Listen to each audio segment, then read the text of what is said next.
Conspiracy theory of the moment is that Donald Trump is having such a bad few weeks on the campaign trail that he must be trying to deliberately lose the presidential election.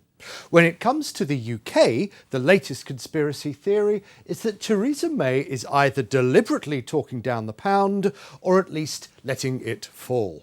How else to explain a conference speech that has triggered a drop of 1.5% in the pound against the dollar?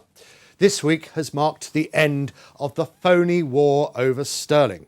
In the 4 months since Brexit, the weakened pound has stayed afloat thanks to surprisingly favourable economic data and the absence of stormy political weather.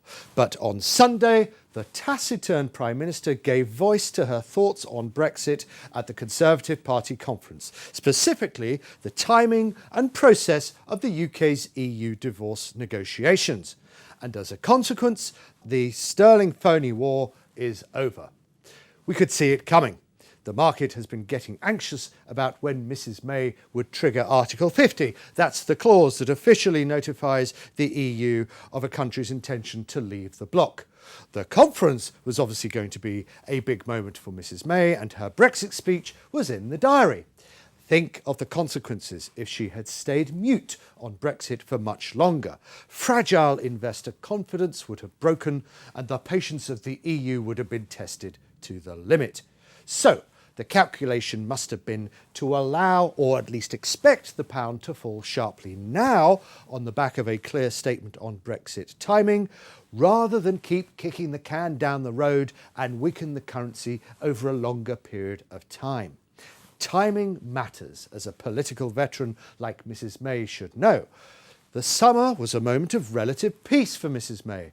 Markets were calm. The weak pound drew thousands of spending tourists to the UK, and foreign investors have largely kept the faith. It could have been very different had the initial post-Brexit slump in sterling been followed by another big fall that would have crushed confidence in its wake. This was the better time to show at least one card from Mrs May's admittedly weak hand. She could do so knowing that the right wing of her party would lap up her hard Brexit tone, and knowing that with sterling falling again, the FTSE 100 and FTSE 250 indices would go shooting up, to the undoubted joy of those in the party worried about their pension pots, while also exports would continue to enjoy the competitive edge of a weaker pound. This, though, may be as good as it gets for the Prime Minister. For some investors, a weaker sterling means a weaker country heading for an even weaker economy.